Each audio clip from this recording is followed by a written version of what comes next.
mapagaling ang hari sa lalong madaling panahon, kinilangang itigil ni Neferpito ang paggamit niya ng N at sinamantala naman ni Nov ang pagkakataong yun para pasukin ang palasyo.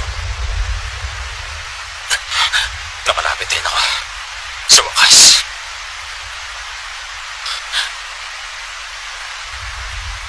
May 100 metro pa ako bago ang main staircase.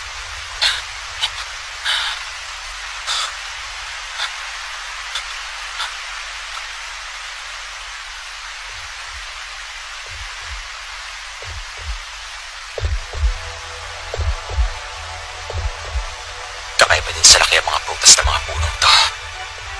At bawat puno, may mahigit kumulang 500 bunga. 10 puno lahat. Mga 5,000 lahat sa kabuuan. 500,000 tao ang dapat dadaan sa pag-aani sa loob ng isang araw na may survival rate ng 1%. Pero salamat sa ginawang pagutsok ni Kilua ng mga rayot, naudlot ang pag-aani matapos lang ang isang araw. Kaya lumalabas na mga kukunto ng mga taong naani mula roon. Mga ipapanganak muli bilang mga sandata na kakagamit ng nila magiging instrumento ng hari para patumbahin ang natitira sa sangkatauhan. Malamang isang manipulator yung tinatawag na Neferpito. At siya ang kukontrol sa kanila para gawin ang anumang naisin ng hari hanggang sa maging ganap na ang dominasyon niya sa buong planeta. Hindi ko hahayaang mangyari yun. Una, ang malayong exit portal. Installation set. Sunod naman, kailangan ko pa lumapit sa pasukan ng palasyo. Mas dumidilim na ang kapaligiran. Maayos pa ang lagay ko.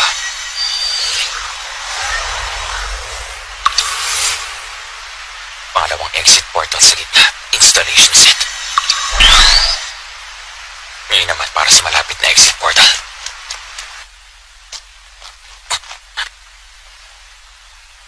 Walang kahit isang gwardyang nakabantay. Ang hula ko mga piling-pili lang ang pinapayagan nila manatili dito sa loob. Abante pa. Nakaabot na ako ng ganitong kalayo. Ang kinaroroonan ng hari nasa 3rd floor sa bandang gitnang liburan. Gusto ko sana mas maantala pa ang mga maharlikang gwardiya sa pagtugon kahit isang segundo lang. Pero para doon masyadong malayo ang 1st floor. Ang pinakamagandang lokasyon, ang main staircase landing sa 2nd floor.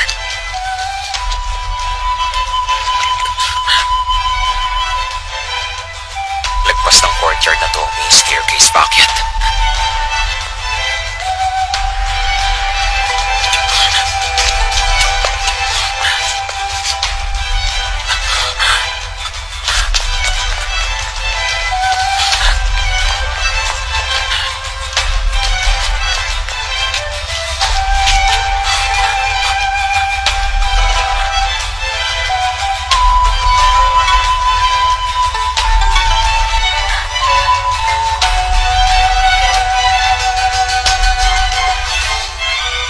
Para makasiguro, gagawa na rin ako ng portal dito. Hindi. Wala naman halos pinagkaiba doon sa nasa labas. Maganda kung sa tabi banda ng staircase sa 1st floor. At kung kaya pa, aakitin ko ang hagdan.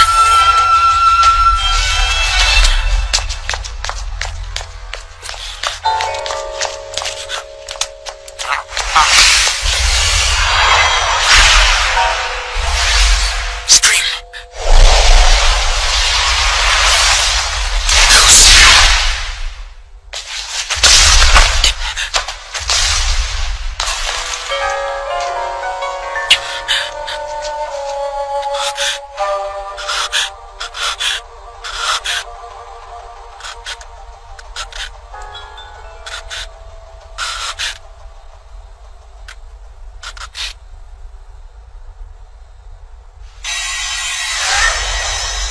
May mga kasama pa ba siya? Kung makikita nila ako, mababaliwala lang lahat. Atras na ba ako?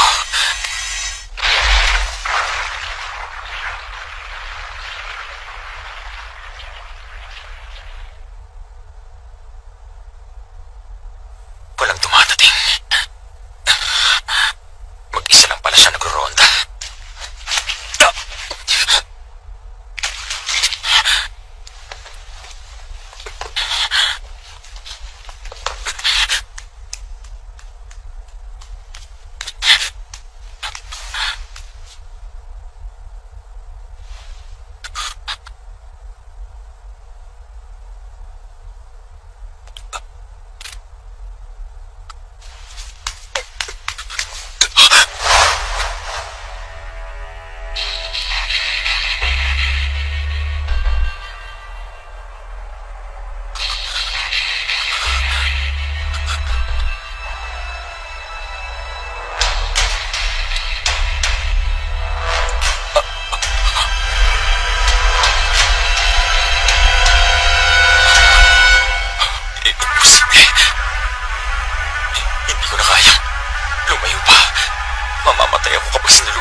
gagawin nila sa akin bago ko patayin? Yung mga halimaw dyan sa itaas. Tsak napipigilan nila bawat isang patak na impormasyon na alam ko tungkol sa hari. At siguradong hindi sila magdadalawang isip na gawin yun sa pinakamalupit na paraan. Oras na mahuli nila ako, hindi ako makakalaban. Sa itimang lakas ng orang yan, matutulog ako. Hanggang dito na lang ang kaya kong marating.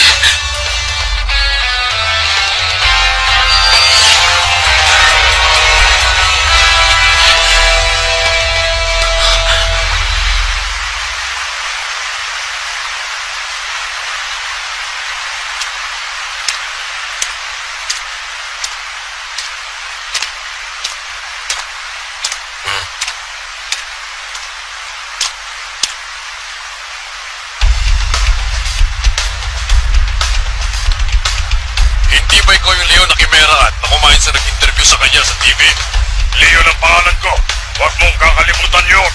Ang sabi sa akin, isang lobo at isang crayfish daw ang dapat na makakalaban ko. Pasensya na, hindi sila makakarating. Nakikipaglaban sila sa mga nilikha mo. Para naman masolo kita sa isang duelo. Nakakatuwa naman na binibigyan mo ako ng atensyon. Ang isang ito, kasing lakas din siya ni Chito. Hindi, mas malakas ito ng konti. Ano, simulan na natin? Sa ngayon, pinaka-importante sa lahat na mabigyan ng oras si Love na makapasok sa palasyo. Kaya hanggat hindi pa siya nagtatagumpay doon, kailangan ko ilayo sa kinaroroonan niya mga kaaway. Wala may tutulong yan!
Si Marcos ito.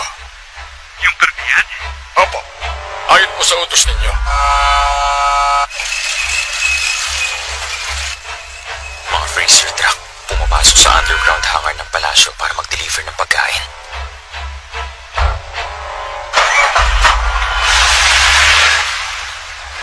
Kung tama ang impormasyong ipinasa sa amin ni Marcos, may mga buhay na babae rin sa mga truck na yan.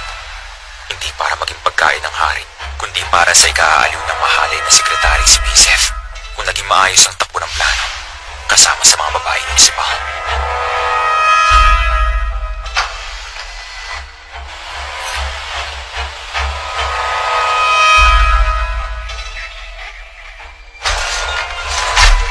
Okay, ako nang bahala sa pang-apat na truck. Opo. Kung ganoon, sige po, lalakad na po kami.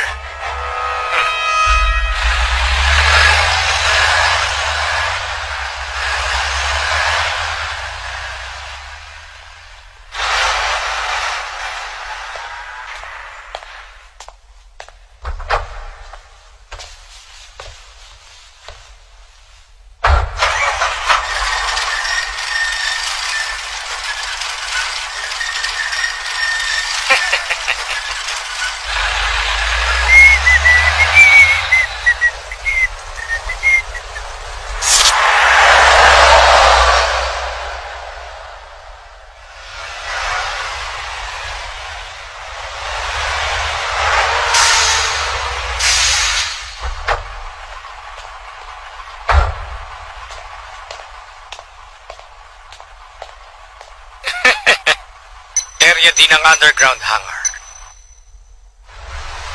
Walang makakaistorbo sa akin dito. Ito ang aking paraiso.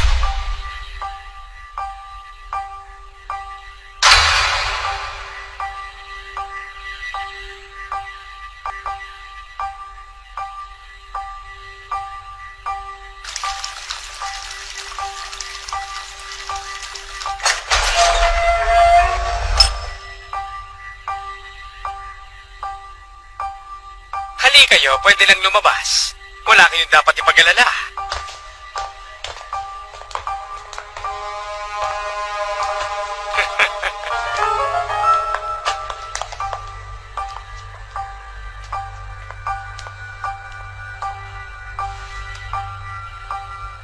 Mula sa araw na ito, dito kayo magtatrabaho. May kwarto ang bawat isa sa inyo. Lahat ng pangangailangan nyo pupunan ko basta kaya ko. Malaya kayong gawin ang gusto ninyo. Siyempre maliban sa pagtaka sa lugar na ito, naiintindihan nyo ba? At ang tanging trabaho nyo sa lugar na ito, sundin ang bawat utos ko sa lahat ng oras. Kapag ipinatawag ko kayo, kailangang itigil nyo ang ginagawa nyo. Maging ano pa yun at agad kayong pumunta sa akin. Opo, Secretary Joseph. Magaling!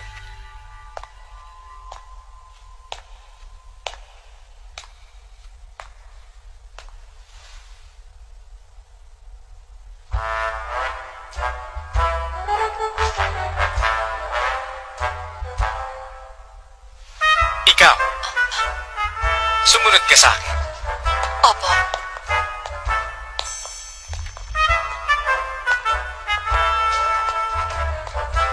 Kayo namang mga natira dyan, doon na lang muna kayo maghintay sa mga kwarto ninyo. Opo. Talaga bang gusto tayo ni Secretary? Ibig sabihin ba, ligtas na tayo?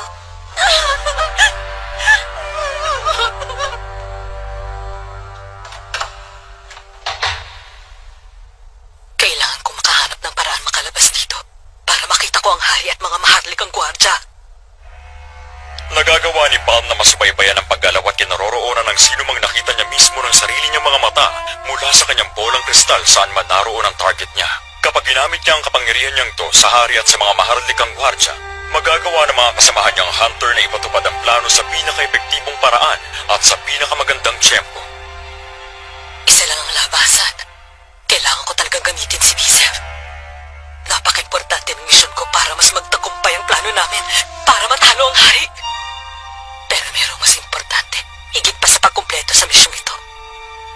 Kung sakaling mabigo ako at mahuli, kailangan ko magpakamatay kaagad.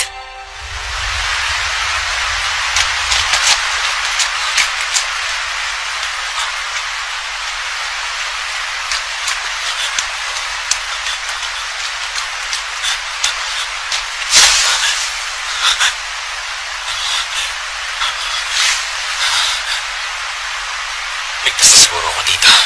Okay na.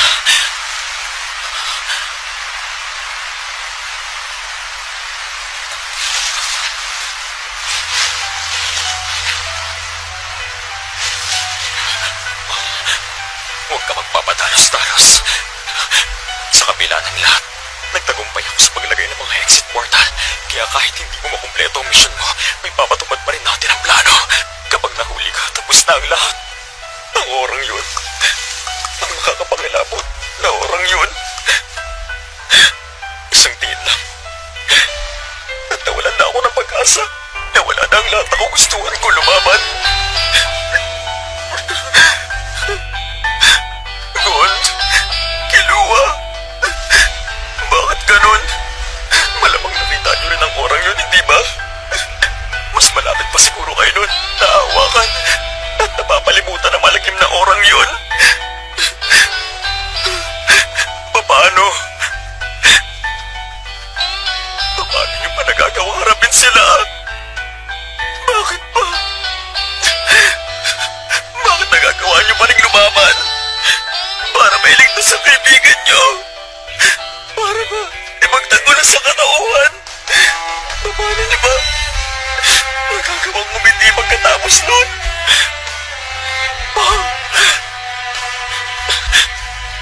Nagmamakaawa ko sa'yo. Huwag ka padalos-dalos. Parang awa mo na. Kapag nahuli ka nila, katapusan mo na. Pang! Hindi ko na kayang bumalik pa doon.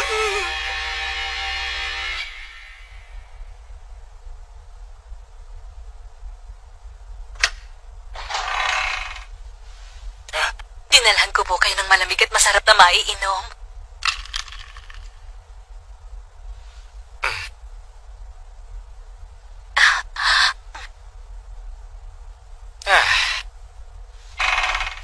pwede ka nang umalis. Maghintay ka na lang sa loob ng kwarto mo.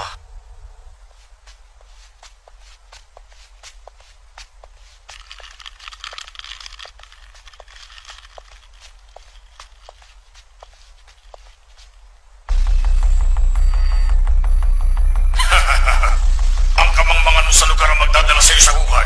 Sa tagal at haba pa naman ang itinakbo mo. Parang nakakatawa lang isipin na dito mo pa sa underground ng simbahan na isipan magtago. Alam mo bang dati nagsisilbing kublihan ng simbahan na ito sa mga panahon ng aperya o krisis? Bagay na dito ka na mamamahinga pagkatapos mo magpangahirap lumaban. Yun nga lang, dahil self-service ang pagdarasal dito, ikaw rin ang gagawa. Pasensya ka na, atheist kasi ako eh. Hindi ka na madaldal, mahangin ka ba? Tingnan na lang natin kung sino sa atin ang ililibing dito. Diba?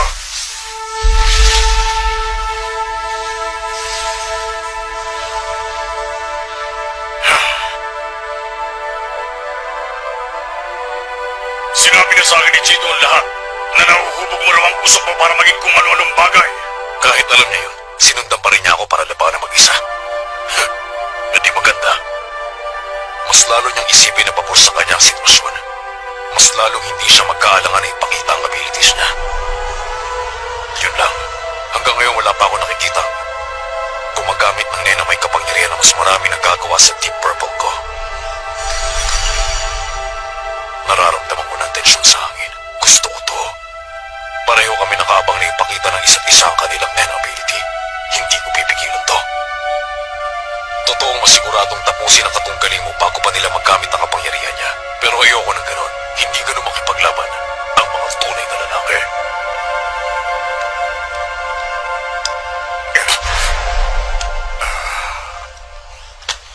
Hoy, hoy! Ano bang pinapanak mo? Bakit mo pinapahina ang isa sa mga pantama mo sa laban? Napakinggan mo na ba yung mga kanta ng bandang Black Planet? Lalo na yung pangalawang album nila, sobrang astig na mga tugtog. 12 kanta mapapakinggan mo ng dire-diretso na walang patid. Pagkatapos mong pakinggan, makakaramdam ka ng inspirasyon tulad ng nararamdaman mo matapos mo makabasa ng magandang libro. Oo, tama ka ron. At ang pinakamaganda pa ron, saktong 60 minuto tatakbo ang buong album. Tamang-tama.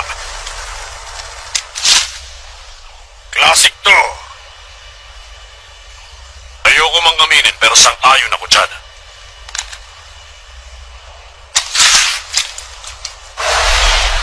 Rental, start na! Lagot na. Lagi ako nahihirapang makipaglaban sa mga kapareho ko ng taste sa music.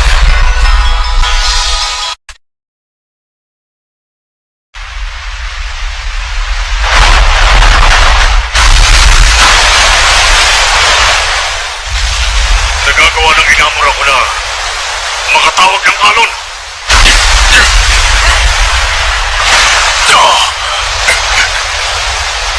Anong masasabi mo? Ang galing, hindi ba? Yan ang big wave ko. Madali ko lang nawasan ang walang kwenta mong usok. Hindi na uubra yan.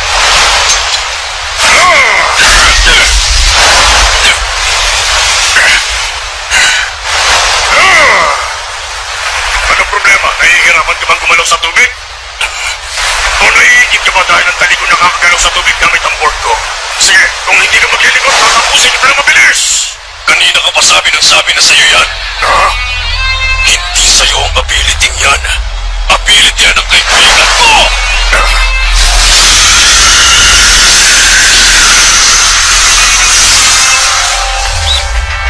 Aba, manggang gawa sa usok. Kaya niyo rin palang tumungtong sa ibabaw ng usok niya. Iniisip mo bang sapat na yan para pigilan ang mga aning ko? Sinabi ko lang hindi sa'yo ang ability yan. Kaya pwede magpumigil ka na! Huwag ka mag-alala, ang isang ito original na akin.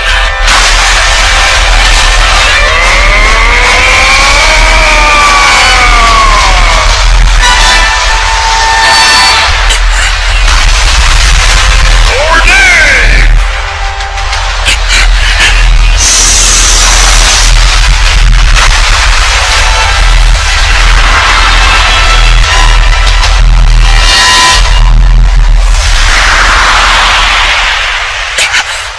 Masyadong malakas ang agos. Hindi ko na masabi kung alin ang itaas at ibaba. Masama ito. Hindi ko na maikalaw ang katawan ko kahit na konti. Pipigilan ko ang paggalaw ng kalaban ko gamit ang alimpuyot pagkatapos. Eto naman! Tatapusin siya gamit ng sibat mula rito sa pinakaitaas. Sintulin ng tunog ang paglipad ng sibat ko at nakakahiwato ng tubig. Kahit mula sa mga ulap, kaya nitong sibatin ang isang balyan ang nasa pinakailalim ng dagat. Tapos ka na! Ha?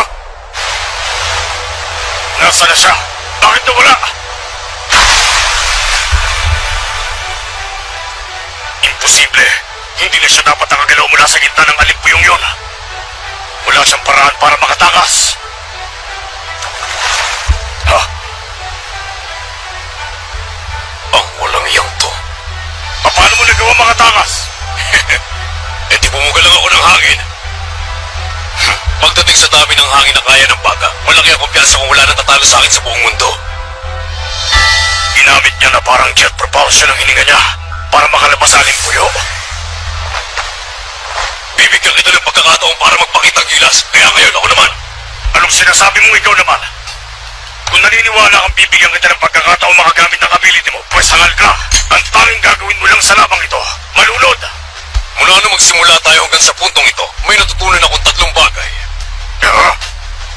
Una, kung ano ang tunay mong ability. Hindi ko alam kung paano, pero nagagawa mong gamitin ang kapangyarihan ng iba. Pangalawa, yung earphones mo. Wala talagang kinalaman yan sa kapangyarihan mo, hindi ba? Sinusuot mo lang yung bilang abubot o para swertehin ka. O kaya naman, dahil may nagbibigay sa'yo ng mga utos gamit yan. Kung sadya niyang tinakpan ng tenga niya bilang bahagi ng isang kondisyon para mas mapalakas ang kapangyarihan niya, hindi na niya ako dapat naririnig magsalita mula kanina pa. Ano naman yung pangatlo? Na malapit na magwakas ang buhay mo. Isang hunter na nagangalang Gratchan, ang tunay na nagmamay-ari ng Inamura. Ang hula ko, ipinadala siya sa NGL bilang reinforcement team at doon mo siya nakalaban at natalo. At hindi ko mapapatawad ang sino man nagnako ng ability ng isang kaibigan. Hindi ka na makakalabas dito ng buhay. Sumpa ko yan! Hoy, teka muna sandali. Parang masyado namang marasa mga paratang mo sa akin. Gusto akong patayin ng taong yan kaya wala akong magawa kundi paglaban ang sarili ko. Ipinagtanggol ko ang sarili ko. Kasalanan ba yun? At isa pa, hindi ko naman ninakaw ang ability ng kaibigan mo eh. Hinihiram ko lang naman to sandali. Hinihiram lang sandali, baka mo? Talaga lang ha? Ganyan mismo mga tuwira ng mga katulad mong magnanakaw at walang konsensya. Hindi naman eh. Walang saysay makipag-usap sa'yo dahil sarado ng isipan mo. Gusto ko talaga mapasakil ang ability ng isang ito. Pero sa ngayon, mas importante matalo ko muna siya. Pareho lang naman tayo ng layunin. Gusto natin matalo ang kalaban na nasa harap natin ngayon. Ganun lang yun. Pero gaya ng sabi ko, pasensya na pero hindi kita bibigyan ng pagkakataon makaporma sa akin. Iwo!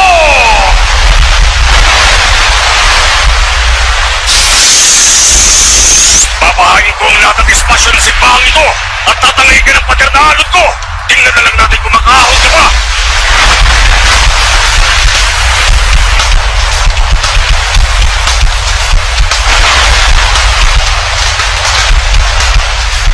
Oh, ano na nangyari?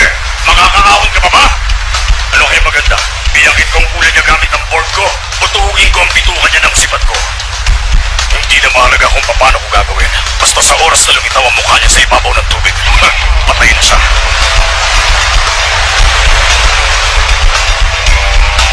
Hanggang ngayon, hindi pa siya umahon.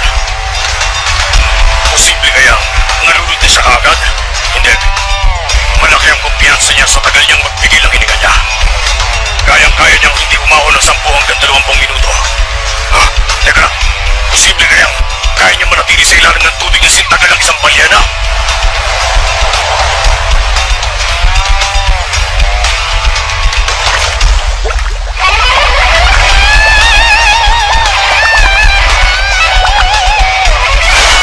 Huli ka rin.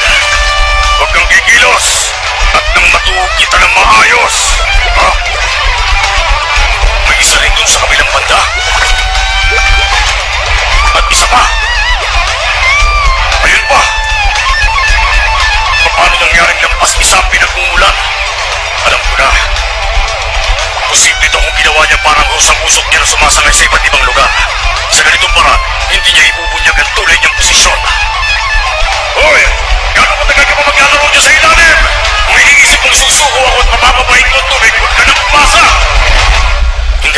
Hindi yun ang plano niya. Camouflage lang ang mga bulang ito. Tumatakas siya. Kung ganun nga siya kagaling magpigil ng hininga niya, posible yun. Magagawa niyang languyin ng mga pasikot-sikot na pasilyo at hagdan para makalabas dito. Hindi ako papayag na mga takas siya. Inutusan ko sila Werfi na huwag akong tulungan sa laban na to para ako lang mapuri sa pagkapanalo ko.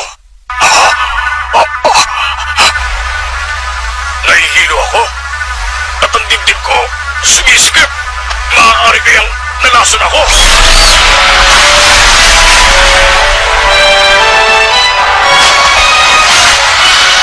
Bakit naglaho ang board ko? Dahil ba sa naging masama ang lagay ng katawan at isipan ko? Hindi ako makagalaw. Hindi makahinga. Nahinto na ang ability pero hindi pa rin nawawala ang tubig. Bakit ganun? Dahil ba sa nasa mababa ang lugar na to? Hindi. Ang buong akala ko ako nakakangat sa labang ito dahil hindi ko siya binigyan ng pagkakataong umatake. Pero sa bandang huli, nagamit niya rin ang sarili kong atake laban sa akin. Ako talo!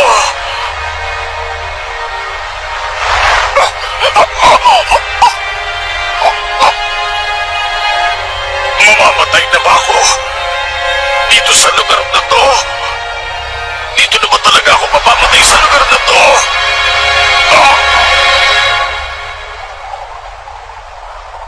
Tama ko. Gumagamit nga siya ng hose na gawa sa usok para magpalutang ng mga bula. Pero, anong klaseng laso ng ginamit niya? Mas mabilis pa umepekto yun sa inaasahan ko. Nakamamatay na lang ang lason. Pero, natural na matatagpuan sa hangin. Walang iba kundi CO2. Ginamit ni Morel ang pambihirang kakayahan ng baga niya na makahigop ng napakaraming hangin para higupin lahat ng hangin na kulog sa lugar at pataasin ang dami ng carbon dioxide kapag huminga na siya palabas. Pasensya na pero nasimulan ko na ang pag-atake ko bago ka pa makapagsimula na sa'yo. Kung totoo mga sinabi niya kanina, dapat bumalik na rin kay Grazia ng ability niya ngayon.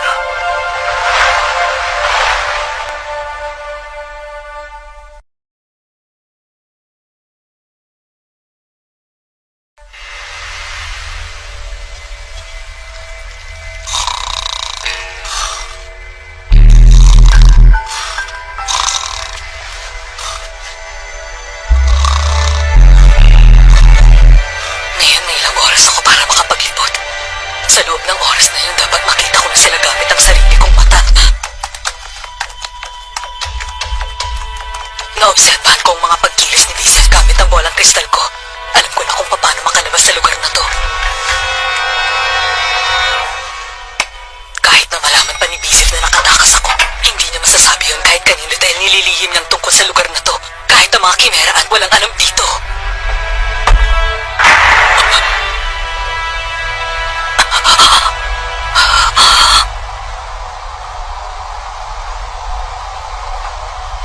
Sa ibabaw nito, nandun sila.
na ospital na tumatanggap ng mga pasyenteng taga-underworld.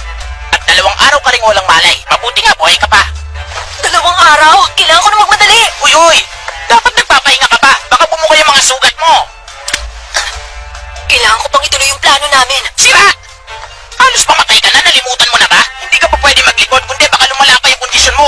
Mga ilang araw pa siguro. Isip ka na pala. Mabuti naman. Salamat sa inyo. Gusto ko na po ma-discharge ngayon. Oo ba, matapos mo magbayad. Ang halaga ng utang mo sa amin, 1,800,000 jennies. Pag hindi ka nakabayad, kukuha kami ng bahagi ng katawan mo bilang kabayaran. Okay, pero hindi ko dala yung wallet ko eh. I-deposit ko na lang sa account ninyo. Ano tingin mo sa akin? Utu-utang para maniwala na gagawin mo yan pagkatapos mo umalis? Hanggat hindi ka nakakahanap ng paraan para bayaran kami, hindi ka makakaalis dito. Pabihira naman, nagmamadali ako. Sige, pahiram ng cellphone. 10,000 jennies per minute nga palang tawag. Huwag na kayo magulo. Pabayaan nyo nga muna kung pwede. Hello? Uy, Gon, ako to. Nasa ka na ngayon? Okay ka lang ba? Ano nangyari sa'yo? Saka ako na ipapaliwanag. May nakalaban ako, medyo pinahirapan ako. Kaya nandito ako ngayon sa isang ospital. Ganun pala. Pero masaya ako to. Okay ka? Okay ka na ba yun, hindi ba? Oo, pabalik na ako dyan. Ikaw, ano namang balita dyan sa inyo? Dito? May nahanap akong malakas na kakampi. Eto, nagbabanding silang dalawa ni Knuckle. May plano kami makakatalo sa hari kung magawa natin ng maayos. Aba, Sana magkita tayo agad para mabigyan mo kami ng opinion mo tungkol doon. okay. Nga pala, kailangan mo mag-deposit ng pera sa bangko. Basta pumasok agad yun, tingin ko pwede naman tayo magkita bago matapos ang araw na to. Ngayon, si Pam na lang ang natitira. Hanggang ngayon ba, hindi mo pa rin siya nakokontak? Malamang nasa loob pa rin siya ng palasyo hanggang ngayon. Pero kung gano'n, hindi kaya nahuli na siya ng Eni Neferpito? Kung masyado na siyang nagtagal doon. Ang alam ko, dapat nandun siya sa underground hangar ng palasyo. May mga 5 kilometro din ang mga pasilong nakapaligid sa lugar na yun. Kahit pinipito, hindi aabot doon. Pero dahil nasa palasyo ang mga exit doon, baka hindi siya makalabas. At hindi rin siya makakontak. Kumusta na po si Ginong, no? Hindi maganda. Mukhang tanggal na siya sa laban na to.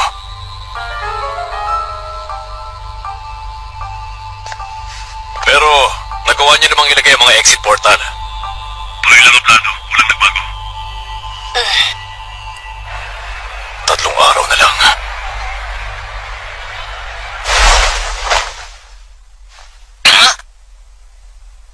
Ang mga sugat niya. Magaling na agad. Ang bilis!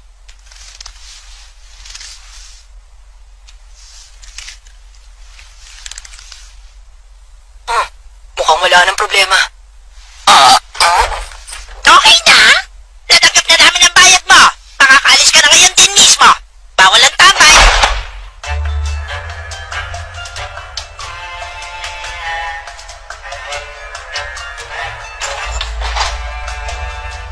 Ano pang hinihintay mo? Oh?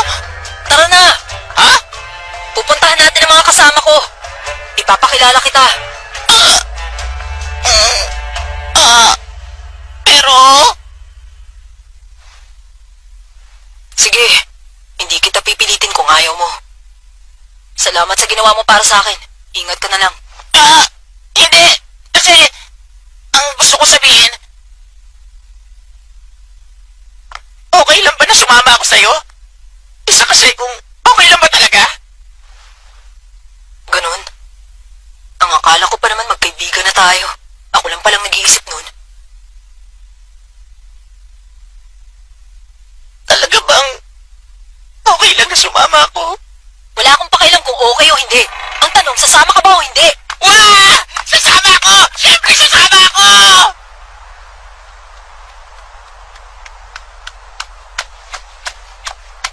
Basta ito lang ang masasabi ko sa'yo.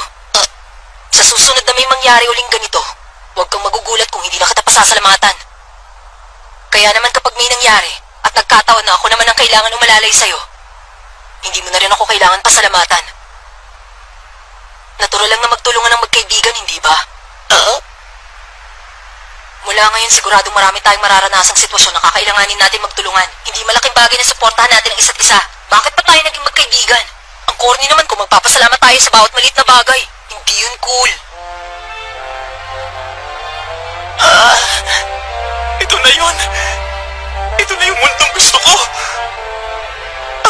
noon ko pa pinapangarap at hinahanap-hanap. Na buong buhay ko akala ko hindi ko kailanman maaabot. Nakakala ko hindi ako karapat-dapat, kaya hindi ko na dapat ninanais. Isang pangarap na tinanggap kong hanggang pangarap na lang. Dahil inisip ko hindi itong tadhana ko.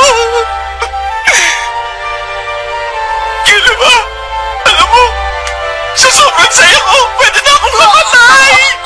Uy, ano ka ba? Bakit ka biglang umiiyak? Eh kasi naman, para sa isang hamak na tulad ko. Ay, ikaw talaga. May isa pa akong bagay na lilinawin sa'yo. Itong mundong malapit mo nang pasukin, hindi ito biro. Higit na mas brutal pa ito sa mundo niyong mga kimeraan. Makinig ka, ang pagbuwis ng buhay mo at pagtapon nito, kahit parang pareho lang yun, malaki ang pagkakaiba.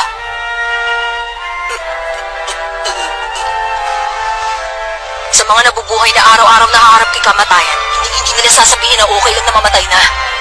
Yung mga masigasig na nagsasanay para mapalakas ang katawan at umiinom ng konting nakakamatay na lason araw-araw, sila ang mga talagang nagtatagal sa ganitong buhay. Ganun ang mundong to. Gusto mo pa rin bang sumama sa akin? Bakit alam na alam mo? Kung anong mga salitang gustong-gusto kong marinig. Tinatanong pa ba yan? Paraisong nakikita kong naghihintay. Sasama ko, kahit na iwan ko pa ang lahat. Nakita ko na rin sa wakas. Nakaharap ko na rin mismo. Napatunayan kong tunay ito. At ngayon, kaya ko na itong abutin!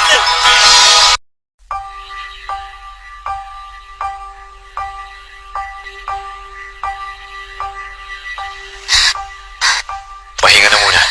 Magpapatuloy tayo matapos ang kalahating araw.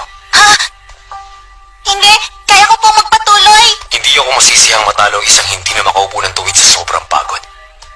Bumawi ka ng lakas mo.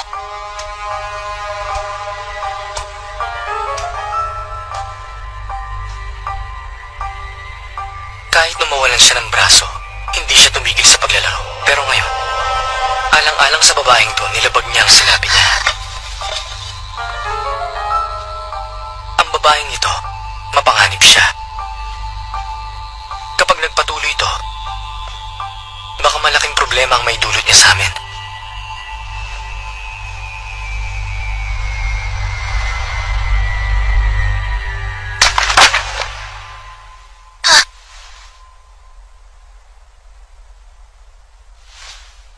Pasensya na, alis na po muna ako.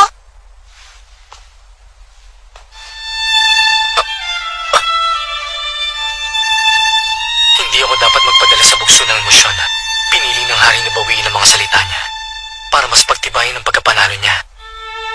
Para matalo ang Gungi Master na nasa pinakamaganda niyang kondisyon para maipahiwatig ang kanyang lakas. Kapag tinanggal ko sa landas ng aming hari ang babaeng ito ngayon, habang buhay na magiging talunan sa Gungi ang aming hari, masisemento na kamatayan ng babaeng ito ang kanyang titulo. Magiging isa siyang nilalang na kailanman hindi nagawang talunin ng aming hari.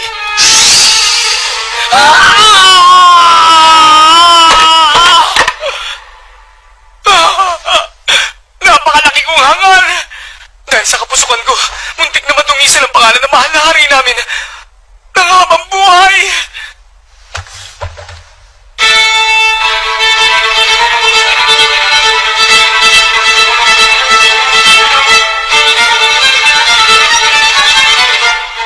Ako mismo ang tatapos sa sarili kong buhay pagkatapos ko masaksihan ang pagsapit ng aming hari sa buong mundo.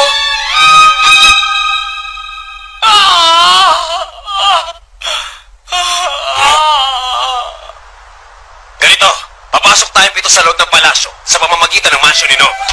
Kami ni Shun, Sinagon, Kilua, Melioron, Hidalgo, at si Master Moren. Si Chairman papasok pagkatapos natin sa lugar sa loob ng palasyo na itisaklaw ng Enipito. At yun na rin ang magiging pagkakataon natin para ilayo mga maharlikang gwardya sa tabi ng hari.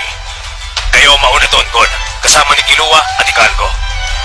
Sa oras na bigla tayong lumitaw sa gitna ng palasyo, tiyak na magugulat sila at ang unang magiging natural instinct nila. Ipagtanggol ang hari ano man ang mangyari. Gagamit sila ng isang formation. Hindi magiging madaling buwagin yun. Kaya naman doon ako papasok sa eksena.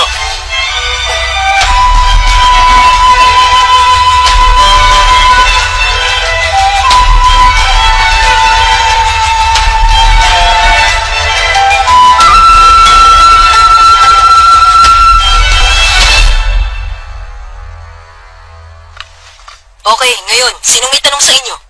Ako meron, tungkol sana kay Pam. May paraan ba tayo para malaman kung ano nang lagay niya ngayon? Dalawa lang naman ang maaaring sagot dyan. Patay na o nagtatago. Kung nakalabas na siya, dapat kinontak niya tayo. Dahil hindi pa, yun lang ang paliwanag. Alam naman natin kung sakaling nahuli siya, mas pipiliin pa niyang magpakamatay. Nung sumugod siya ron, tanggap na niya ang posibilidad na yun. At isa pa kapag patuloy tayo nag-alala sa kanya ng ganito, parang iniinsulto na rin natin ang paninindigan at kakayahan niya. Hoy, huwag naman kayong ganyan. Nag-aalala lang naman si Con kay Pal. Walang masama doon. Oo, walang masama pero wala rin katuturan. Anong sabi mo? Ikaw kababalik mo pa lang ha? Pero kung umasta ka! Ganito lang yan. Sabihin na nating nahuli ng kalaban na buhay si Palm. Nangangahulugan lang yun na alam na ng kalaban ang pinaplano natin mula sa kanya. At kung ganun nga kapag sumugod tayo ron, para tayong mga gamong-gamong simusugod basta sa apoy. Lilipulin tayo ng kalaban sa isang iglap. Sa halip na mag-alala tayo dahil sa mga pinakapangit na posibleng mangyari, bakit hindi na lang natin nilagay ang buong tiwala natin kay Palm? Sang-ayon ako sa sinabi mo pero... Sa pagkakaintindi ko, baka naman ang gusto lang sabihin ni Gon, kung sakaling nahuli ng mga kalaban si Palm, hindi pa huli na baguhin natin ang plano natin, hindi ba? Hindi rin. Kung sakaling ganun ang nangyari, ang imumungkahing plano ni Gon yung nakatuon sa pagligtas kay Palm bago ang lahat. Pero hindi naman siya magmumungkahi sa kung paano natin gagawin yun. Tama? Oo. Ganun pala yun. Okay. Alam kong hindi mo mapigilan mag-alala, pero pag nag-umpisa ng misyon natin, kailangan mag-focus ka. Hindi pwedeng may gumugulo sa isip nating ibang bagay. Isang pagkakamali lang at maaaring yun na maging sanhi ng pagbagsak ng buong plano natin. May 2 araw pa. May pag-asa pang kontakin tayo ni Palm sa loob ng panahong yun.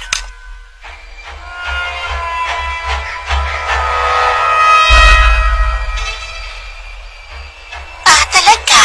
Ganun pala.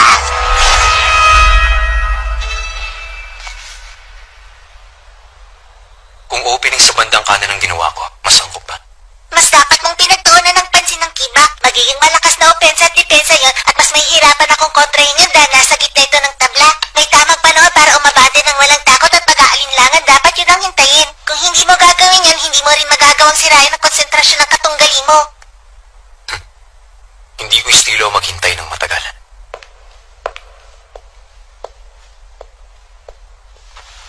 Kamahalan, Ano yun? may maselang impormasyon ako. Mas maganda po kung sa labas tayo mag-usap. Hindi na kailangan. Sabihin mo na dito. Ang pambansang pagdiriwang, 2 araw na lang po bago sumapit. Ang dami ng mga mamamayan na dumagsa sa paging. Higit pa to sa bilang na inasahan natin. Pero maganda naman ang panahon dito. Pwede naman tayo magpatuloy ayon sa plano. Ngayon, ano ba kasi ang gusto mong sabihin? Gusto ko sana mas mapabilis ang prosesong isasagawa matapos ang pag-aani kung sang-ayon kayo. Ano? Yun lang ba? Bahala ka na. Opo. Kung ganun po, aalis na tayo kagad pagkatapos ng pag-aani kaya dapat... Ayoko nang ulitin pa.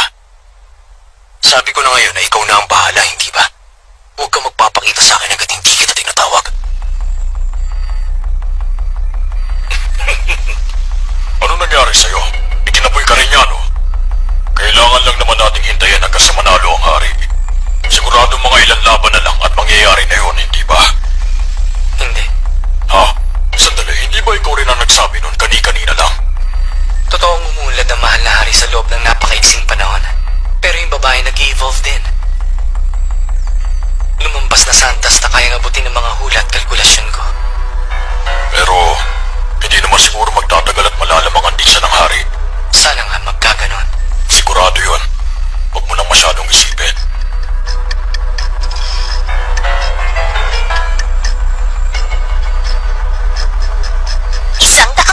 Ako sigurado na iisa lang ang gumagawa ng gulo.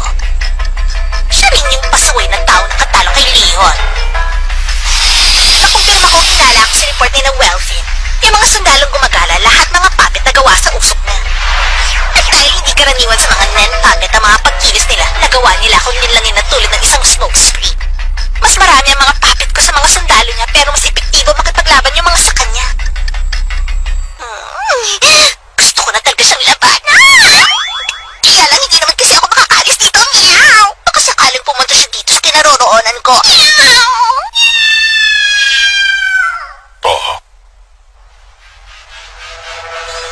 Buti na lang malapit na tayo pumasok sa Beijing. Hindi na nakakapagtaka kung napansin na ng kalaban na ginawa ni Master Morel na panlilito. Makikigulo muna tayo ng konti sa Beijing para mawala ang suspetsya nila na isang tao lang ang gumagawa. Habang nangyayari yun, mas lalong dadami ang mga mamamayan na dumadagsa papunta sa palasyo. Sa pinakahuling araw bago magsimula ang mga seremonya, magtatago na tayo. Iisipin nila na nakatago sa mga dumadating na tao ang mga rebelde para tangkaling patayin ng hari. Kaya mapupunta ang atensyon nila sa mga tao sa labas ng palasyo at matatanggal sa atin. Doon natin i-chepo ang pagpasok natin sa palasyo gamit ng 4-dimensional mansion. At siguradong makikita natin ang hari sa kwarto na kinaroroonan ng trono sa ikatlong palapag. Pinapanood ang pag-aani mula sa balkonahe. Talaga nga kayang yun ang mangyayari. Masama ang kutob ko.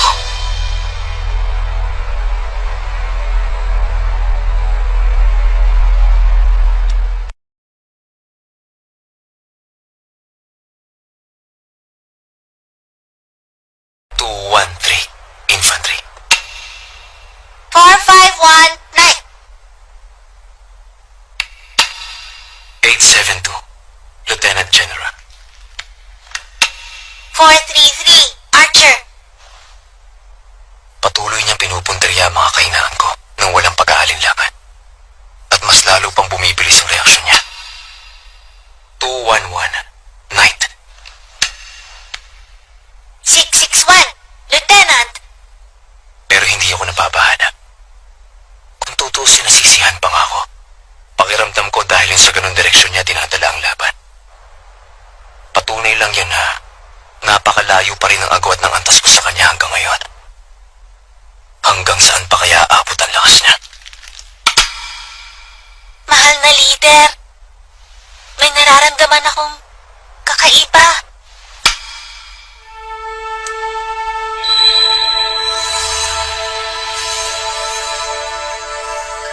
Hindi ako makatigil. Bakit ganito? Walang patid ang pagdaloy ng mga ideya para sa mga napakagandang tira sa kamalayan ko. Ramdam kong mas lalo pa akong lumalakas sa dati. Nagising na ba siya? Ibig sabihin dito pa lang, nagising ang tunay niyang lakas.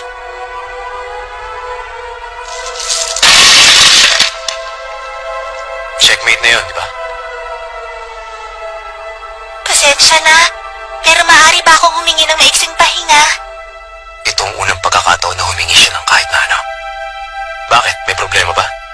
Wala po. Gusto ko lang sumaglit sa kwarto ko para itala yung mga naisip kong bagong tira. Paano mo isusulat? Ha? Hindi ko ibig sabihin na isusulat ko, ipupwesto ko lang ang mga piraso. Basta mahawakan ko sila kahit isang beses lang habang nakaposisyon, hindi ko na makakalimutan yan habang buhay.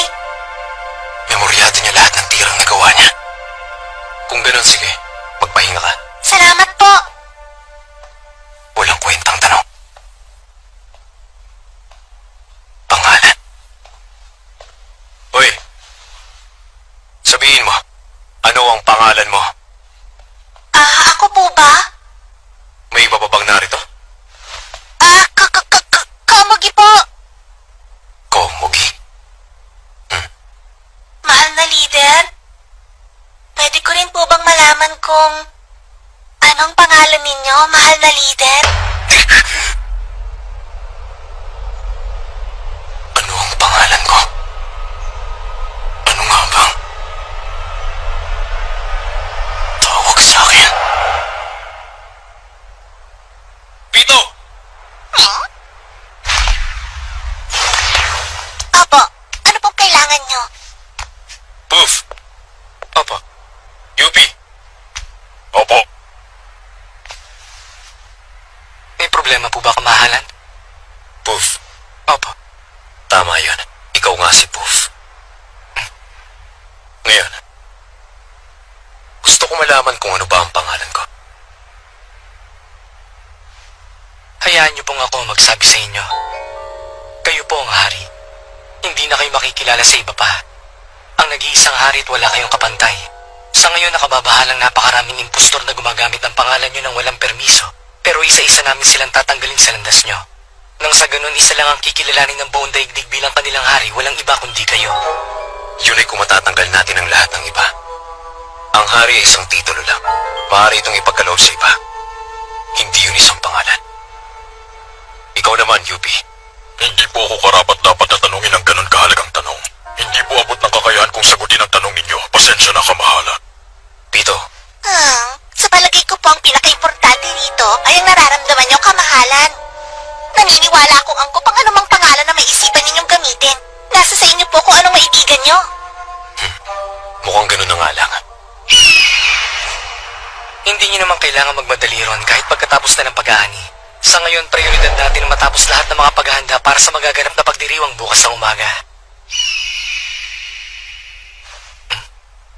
Kamahalan, may problema ba? Kung may bumapagabag sa inyo, sabihin niyo lang po sa amin. Tungkulin po namin ang alalayan kayo. Yung buong katawan ni Komugi, napalibutan ng kakaibang liwanag kani-kanina lang. Komugi? Yung batang babaeng bulag. Kinilala ng hari ang pangalan ng taong yun. Nagising ang aura niya. Siguradong mas lalo pang lalakas ngayon si Komugi. Pero sa Gungi lang. Pito, Opo? kung sakaling pagdaanan ni Komugi bukas, ang magaganap na pag-aani kasama ng lahat ng iba, anong mangyayari sa kanya? Mamamatay po siya. Ang pangunahing layunin ng pag-aani, makapili ng mga taong may sapat na pisikal at mental na kakayahan para magsilbi bilang sundalo.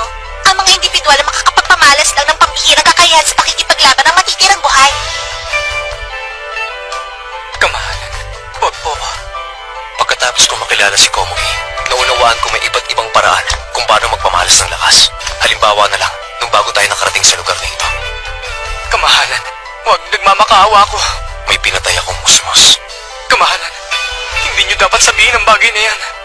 Maaaring may taglay ang batang yon Huwag niyong sabihin yan. Hindi na babagay sa inyo. na potensyal para matalo ko sa ibang larangan na pakikipaglaban tulad ni Komugi. Ang isang dakilang hari.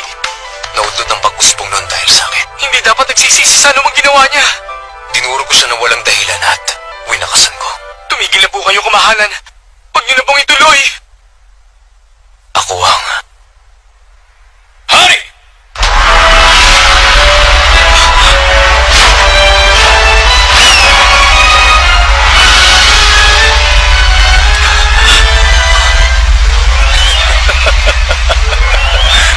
Tumapos ako ng buhay ng ganun-ganun lang, nang walang dahilan.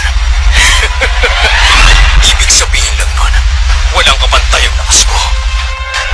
Bigla na lang akong dadating upang angkinin ang lakas ng iba. Para durugin sila at ubusin. At yun ang tunay kong lakas. Ang purong taas ang pinakamalakas na kapangyarihan sa buong mundo!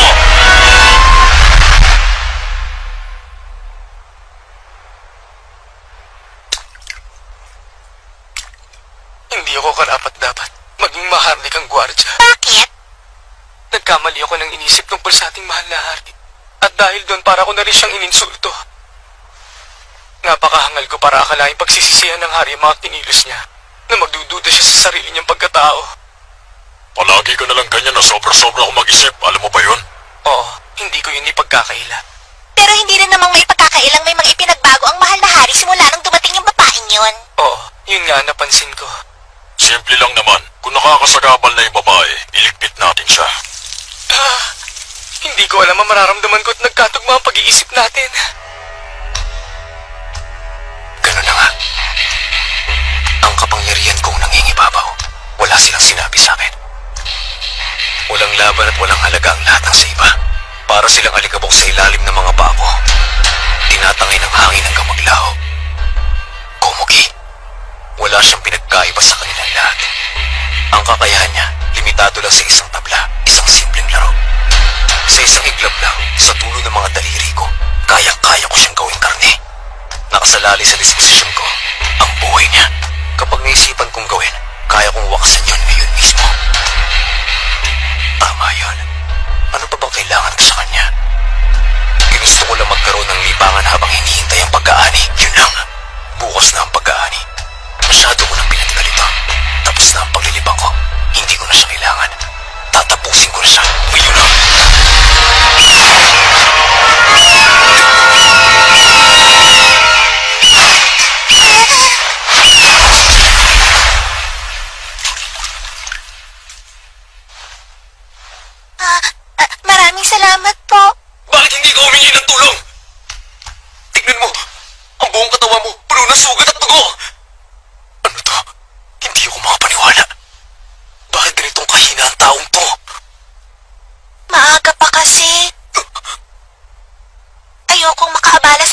kanino kaya hindi ako humingi ng tulong?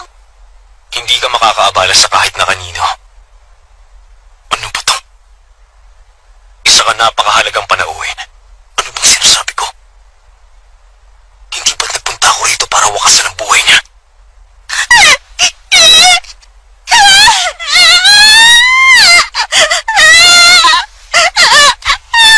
Bakit ka umiiyak? Bakit hindi ko magawa? Sana! Kasi naman sa buong buhay ko, wala pang tumrato sa akin ng ganito kabait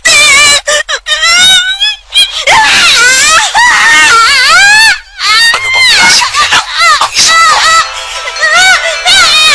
Ano ba? Gusto kong gawin sa kanya?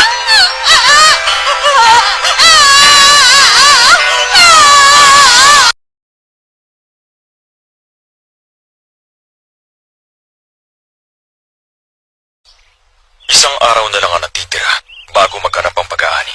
Isang mapayapang umaga sa Beijing na sumalubong sa mga hunter na nakasubaybay.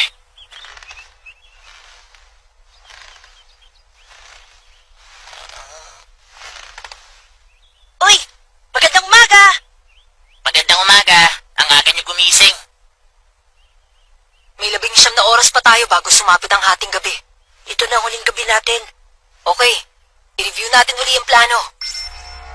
Pagpasok namin ni Gon, didiretso na kami sa main stairway at aakyat para magtungo sa throne room. Si Ikalgo naman, magtutungo sa northeast elevator na papunta sa basement para hanapin si Palm.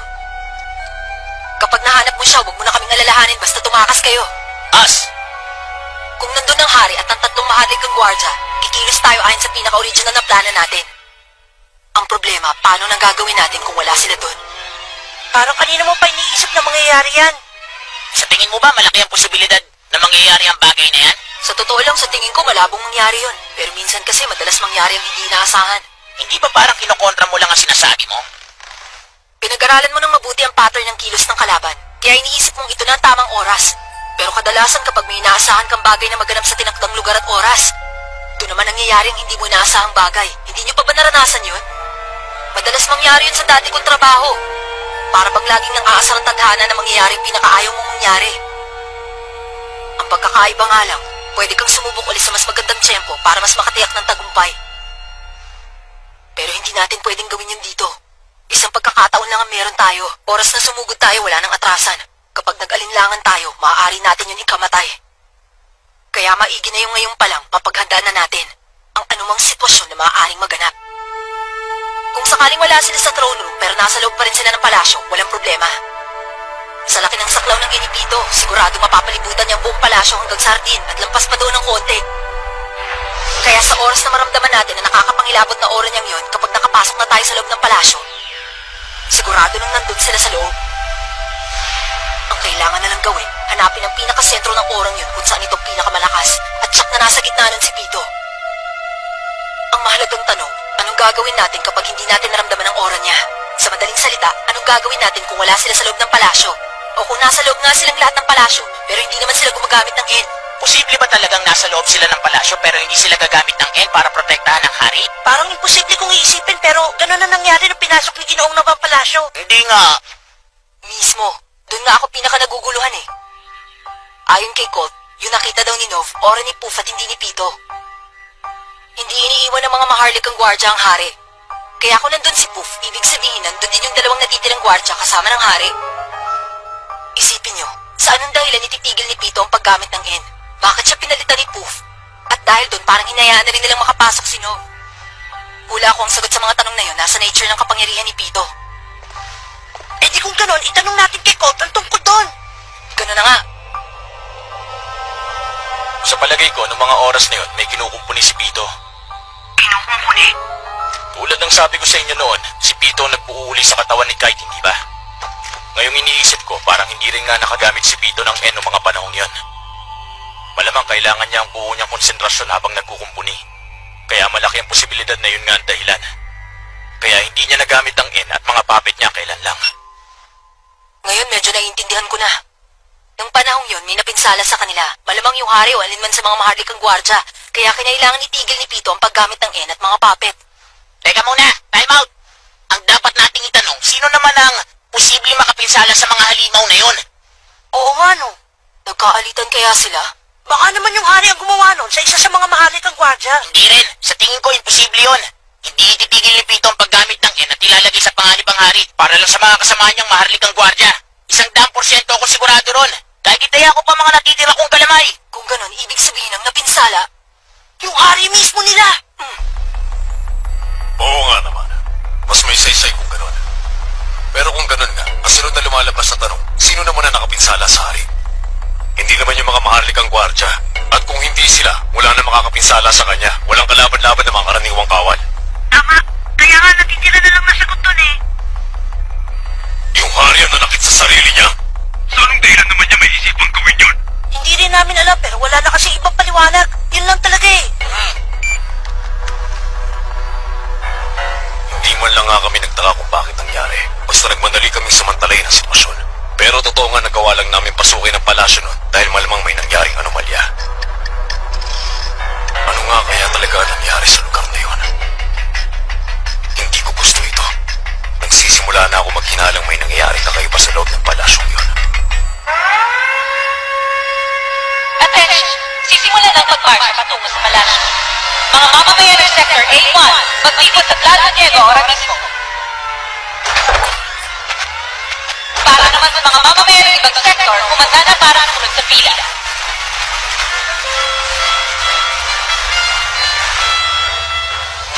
Ayan na, sisimula na sila magtipon-tipon. Mukhang dito na nagsisimula ang kalbaryo nila. May 10 oras pang natitira bago maghating gabi. 25 oras mula ngayon, bukas ng alas 3 ng tanghali. 5 milyong tao ang dadagsa dito sa paligid ng palasyo. May nagbago na ba sa sitwasyon sa Beijing? Noong una akala ko isang magaling na kalaban lang ang meron. Yung pala marami sila. Mga kalaban, yun lang yun, wala nang iba. Malaki ang chance ang gagamitin nilang pagtitipon bukas para makapagtago habang lumalapit sila sa atin. Kaya nga pinakamalaking panganib sa atin habang nagaganap ang pag-aani. Oo, lalo na dahil personal na makikilahok sa pag-aani magaganap ang ating mahal na hari. Ang tanging pinaka-nakakatakot na maaari mangyari, ang madakip na mga kalaban ng hari at may layo sa isang lugar na hindi natin nabot. Ipagpalagay na natin may kakampi silang may ability na nakakalipat ang mga bagay sa ibang lugar. Madali lang para sa kanilang ilayo sa atin ang hari at depende sa lakas nila, maaaring hindi natin siya magagawang sundan.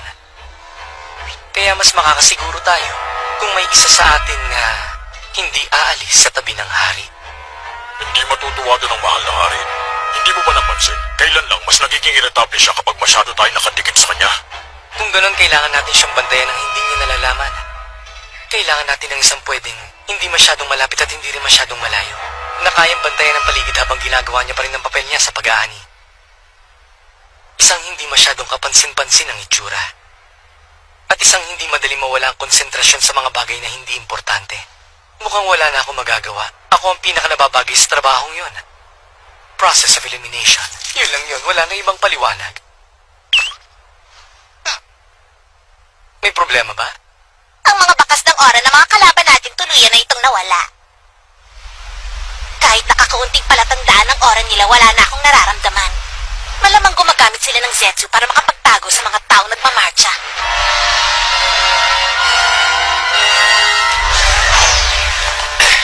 Good work! Sobrang dami ng tao sa labas. Tansya ko mga 100 kada gusali.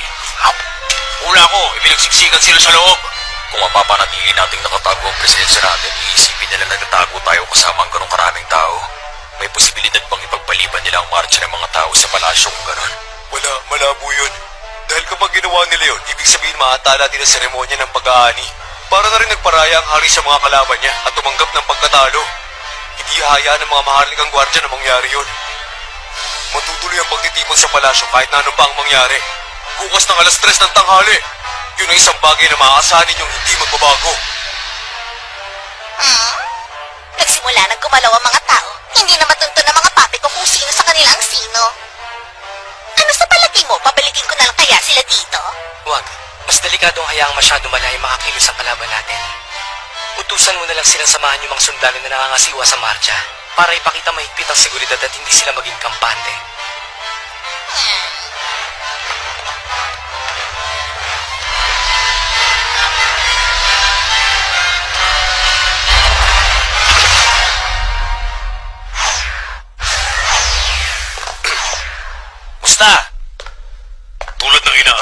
sumama yung mga puppet and Nefertito sa marcha patungo sa palasyo.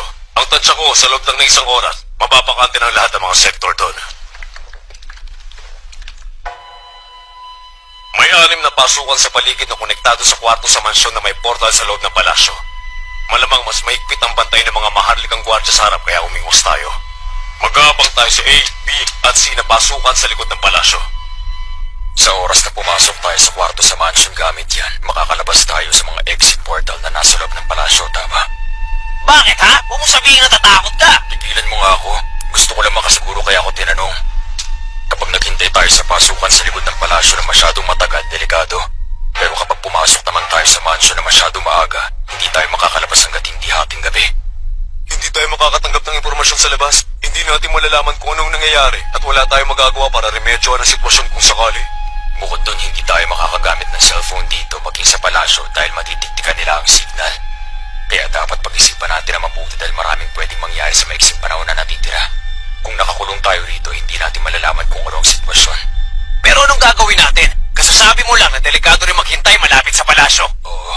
Sa tingin ko mas makabubuti sa mga plano natin kung hindi natin mamalitin ang seguridad ng palasyo. Ako nang bahala.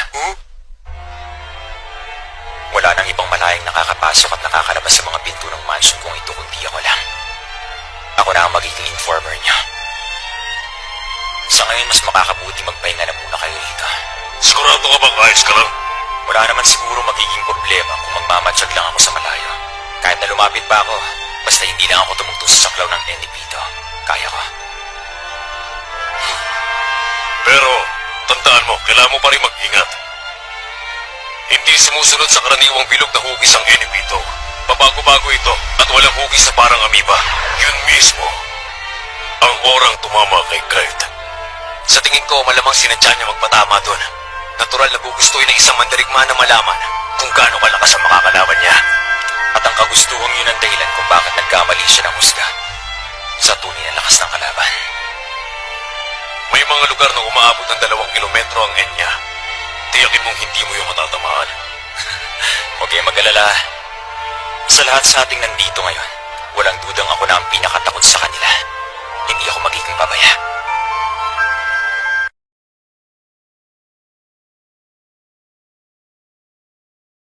Sisimula na tayo umusad papunta sa palasyo. Ang sino mang hindi simulan o lumihis sa linya, papanilig ka agad. Lakad na!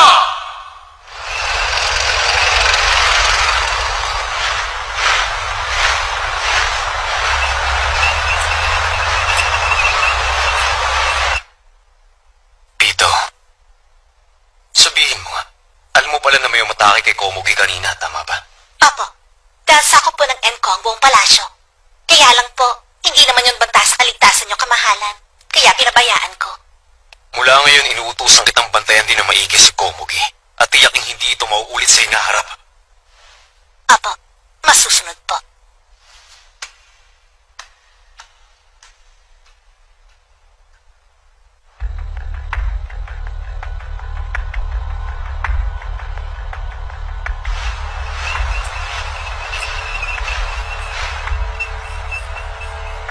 Libo-libong tao kada grupo ang parahan na nagmamarcha sa palasyo nang walang tanong-tanong. Para silang langgam, hindi, mga lemming. Sa isang marcha ng kamatayan. Konti na lang at malapit na rin magtakip silim. Ito na siguro ang tamang oras para tawagin si Laurel. Ano ba ang bagay na yun?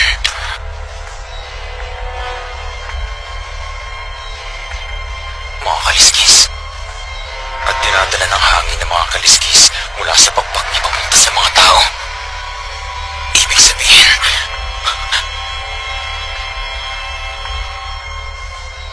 tama ang hinala ko. Lahat sila mukhang blanco na ang utak at tila parang nawala na sila ng pagnanasang lumaban. Siguradong may panghipnotismo mga kaliskis na yun. Kilos! Huwag kayong mawawala sa linya habang naglalakad! Huwag kayong mawawala sa linya! Kapag nakarating na kayo sa inalagang pwesto, walang kilos! Ang mga paulit-ulit ng utos at walang tigil na tunog ng pag-andar ng mga tangke sa paligid. Hindi lang katawan nila ang pagod pagkatapos ng ilang oras na pagmamarcha, kundi pati na rin ang utak nila. Tamang-tama ang ganitong kondisyon para sa panghipnotismo. Kapag pag-aani at tumalak na ang dugo, wala silang magiging reaksyon. Patuloy lang silang tatayo sa pwesto nila na para mga estatwa hanggang sa oras na nila. Pag-hipnotismo. Ganun pala. Kung wala na sila sa mga sarili nila, hindi sila tatakbo. Pero magandang balita sa atin na nangyaring ito. Paano? Kahit na magkagulo pa tayo dun habang nakikipaglaban, hindi nila mamamalayan ang nangyayari. Hindi sila matataranta. Hindi na natin kailangan mag-alala na may mga mag-uunahan para makaalis at hindi na rin magkakaroon ng stampede. Malaking panalo yun para sa atin. Ipagpalagay na lang natin pagsapit ng hating gabi, mahigit kalahati ng populasyon na nakarating sa palasyo. At dahil doon, tinanggap na natin mga ilang libong tao rin na madadamay at masasaktan sa gulo kapag nagsimula na tayo makipaglaban sa mga Chimera Ant. Kaya ngayon, naresolba na ang isa sa mga pinakamalaking palakid. Hindi na natin kailangan mag-ingat sa laban. 6 na oras na lang ang natitira. Ayos, kompleto na tayo. Kumusta? May balita na ba kay Pam? Wala pa. Ganon. Maghihintay tayo hanggang sa huling 30 minutos. Magandang alam natin ang pinakahuling lagay ng sitwasyon sa labas bago tayo pumasok. Pareho naman sila mong kamahinahon. Lalo na si Kilua. Parang ibang-iba na siya sa nakalaban ko noon na puno ng pag-aalinlangan. Halos nag-uumapaw na ang kumpiyansa niya ngayon. Kaya lang, bakit ganun? Minsan pakiramdam ko parang maglalaho na lang siya na parang wala na siya sa mundo. Hindi. Tama na, wala ka ng oras na mag-alala para sa iba. Ako na yata ang pinakamaligalig sa mga magaganap mamaya. Sarili ko ang dapat kong intindihin. Nakasananay sa akin ang kapalaran ng sangkatanguhan. Isang mabuting nilalang si Colt. Ganon din si Melioron at pati na si Hidalgo, mabubuti ang puso nila. Hindi na mahalaga kung ano ka pa, maging tao o langgam. Walang sino mang nilalang ang walang puso. Yun sana ang gusto kong paniwalaan. Kung maaari sana pati yung hari. Kaya lang, kung hindi ako lalaban gamit ang kamao ko, hindi namin sila mapipigilan. Pumatay o mamatay. Kahit konti na lang. Tulad ng ipinangako ko, ibabalik kita sa dati. Tatalunin kong gumawa na sa'yo. Mukhang handang-handa na siya. Susuporta lang ako kung kailangan. Akong bahalang makasiguro na walang makikialam sa laban niyo. Masusubukan ko na ang bago kong Carnoritin. Ang bigat ng pakiramdam ng katawan ko. Ano pa nga bang maaasahan kung ilang araw nang walang tulog? Siguro kung 100 ang pinakamaganda kong kondisyon, nasa 40 lang ako ngayon. Hindi, baka nga 35 lang. Pero wala nang saysay na problemahin ko pa yun. Ngayong labas na si Nov, ako na lang ang natitira. Mas gusto ko sanang lumaban gamit ang buong lakas ko. Pero dahil alam ko nang hindi na posible yun, mahigipang tanggapin ko na lang to. Basta kailangan ko mailayo ang target sa hari. Yun lang ang dapat kong pagbuhusan ng lakas ko. Pasensya na, Morel. Mga kasama. Kahit anong bilhin ko, hindi ko talaga kayang gawin. I-check ko lang ang sitwasyon sa labas.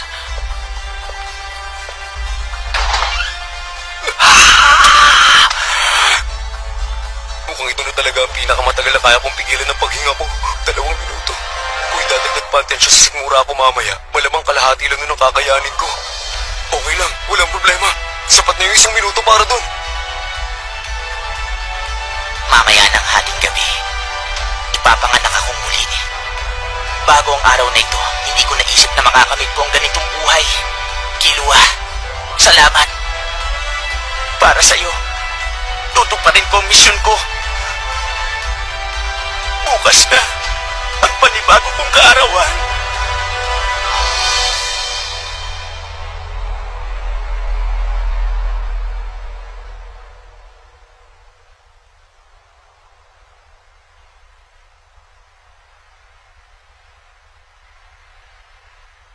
Ako, ang hari. Pero, ano ba talaga ako? Bakit ba ako ipinanganak sa mundong ito?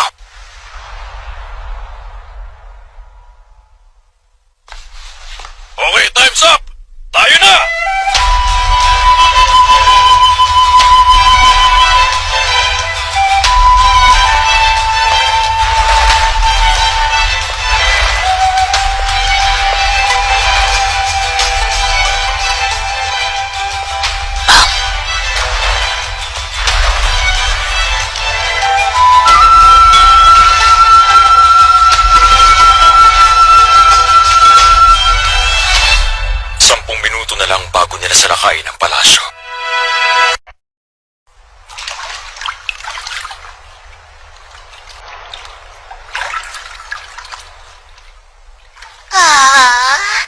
Pinuri na naman ako ni Boss Leo, kaya okay lang sana, pero sa totoo lang, ang hirap magtanggal ng net.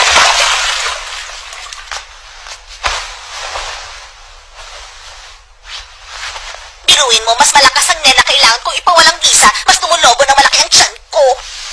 Ang saklap naman nito. Wala nang mas nakapamahala sa isang babae kundi ang pagkawala ng hugis ng katawan nyo. Dapat na mas malaki ang makuha kong gantimpala mula kay Boss Leo. Hindi ba, Shidore?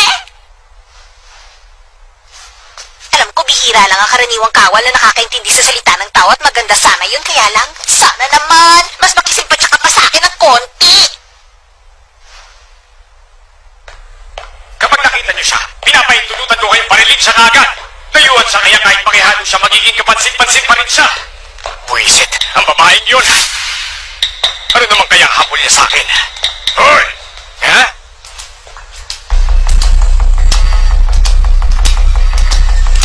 Hindi ba ilang beses ko lang sinabi na huwag mong gagamitin ang bagay na yan dito? Nasasaktan ang tenga ko sa radio wave. Sumasakit ang ulo ko. Tsaka naririnig ko mga sinasabi mo. Sa susunod na mahuli pa kita, sisirahin ko yung telepono mo. Pero marami kasi ako importante bagay na inaasikaso kaya wala akong magagawa. Kailangan ko ang telepono ko. Ha? Ganun ba talaga ka-importante na mahanap ko yung babaeng nakatakas? Ha? Pwede ko rin naman siyang hanapin para sa'yo. Gagawin mo yun? Siyempre naman, yun ang silbi na matalas sa pangamoy ko.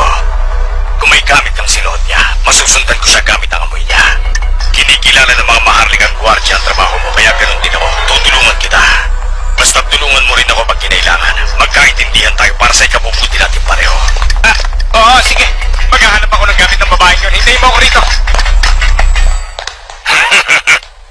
Ako ang magiging hari na patago. At para mangyari yun, hindi ako sa hari dapat magpalakas, kundi kay Bizef. Boss Wendy, may kailangan po kayong makita. Importanteng bagay. Ang mga boses nito, mga kutong to, ang sakit sa ulo. Teka lang, amoy ito ng dugo ni Taragat. Natuyong dugo at maruming sapatos. Isang tagalabas. Kung iniwan niya ang sapatos niya rito para maiwasang makaiwan ng mga bakas, maaaring nakapasok na siya sa kaloob-looban ng palasyo. Malamang hindi na niya naitago ang sapatos niya dahil nagmamadali siya at may importante siyang kailangang gawin. May putik mula nung isang linggo nung umulan. Yun din yung linggo na wala bigla si Taraget. Teka, nagkataon lang ba? Sigurado na ako ngayon. Pinatay siya ng tagalabas na to. Pero, bakit nagawa niyang iligpit ang katawan ni Taraget? Samantalang iniwan niya ang sapatos niya rito. Wala na ako nakikita ibang bakas ng dugo. Kung nagawa niya pang balutin ang katawan at ilipat ito sa ibang lugar, ibig sabihin, napagandaan na niya ang bagay na to. Pagdakip pa sa isang sundalo na pinunta niya rito. Pero ano naman ang dahilan? Hindi ko maintindihan. Itanong ko kaya kay Shawapov kung anong gagawin. Ay hindi, ako na lang ang uhuli sa tagalabas at bibigayin.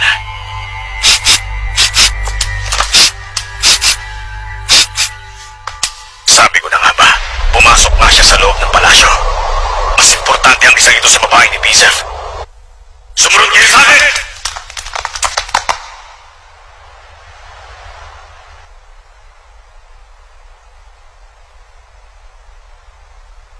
Sasabihin mo, ano ang pangalan mo? Komi po! Pwede ko rin po ba malaman ang pangalan ng mahal na leader? Hindi ko man lang nalaman kung ano ang pangalan niya.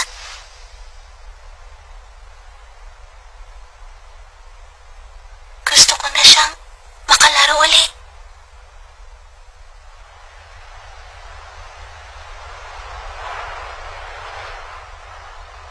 Sino ako? Ano ba talaga ako? Isang haring walang pangalan. Isang palasyong hiram lang. At mga tagasunod na parang mga puppet na walang sariling pag-iisip. Kung ito ang tadhana na nakatakda sa akin, tatanggapin ko. Kahit na mabulong ako sa pagkapagod, hindi ko tatalikuran ang pangalan ko!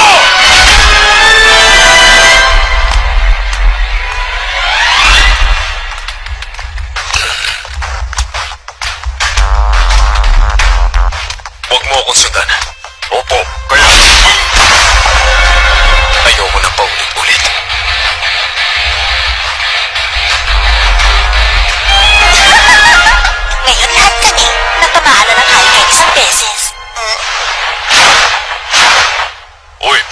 Sabi ng hari na iirita daw siya sa N mo.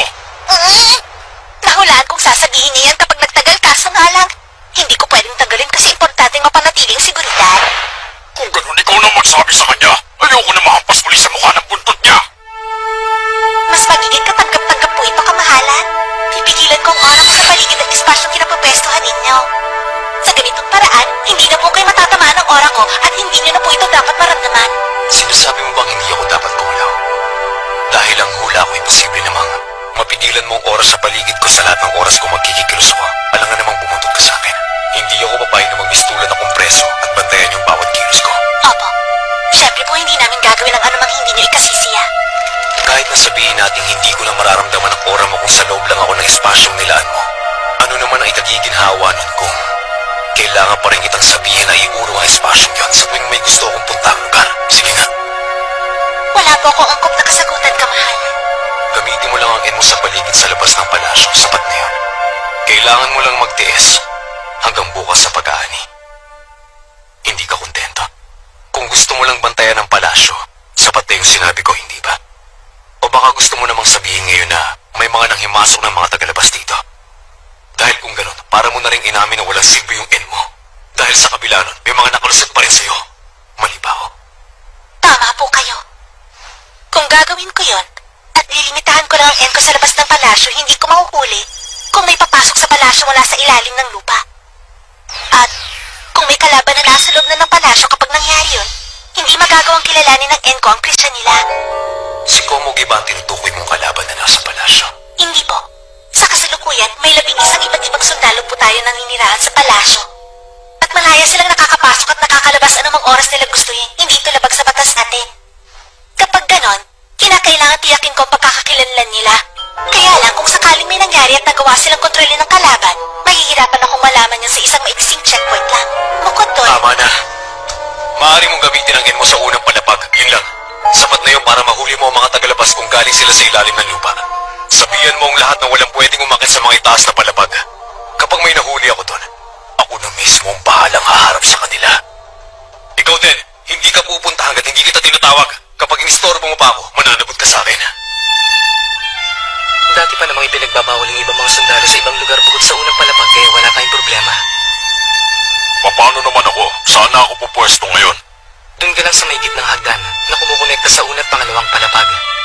Kung may mga kalaban na manggagaling sa ilalim, sigurado naman doon lang sila dadaan para makaakyat.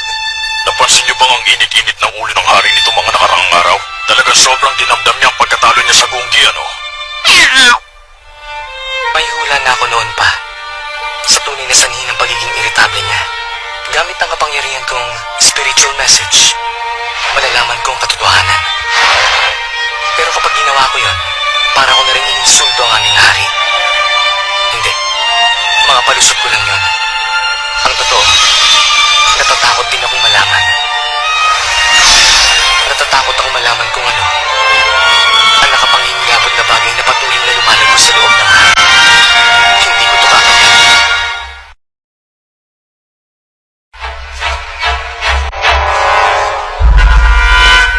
Kainis, nawala na rito yung bakas ng amoy niya dahil sa ulan. Pero naiintindihan ko na. Naghintay siya sa lugar na to, malamang para makakyat. Pero sa halip na yun ang gawin niya, lumabas siya. Bakit kaya? Dahil ba may nangyari? O baka naman nagawa na niya ang pinlano niyang gawin? Hindi, posible rin gumamit siya ng umalong ability. Siguro dapat palaan ko na rin kayo. Kapag umakyat kayo sa itaas, siguradong tatapusin ng mahal na hari ang buhay niyo.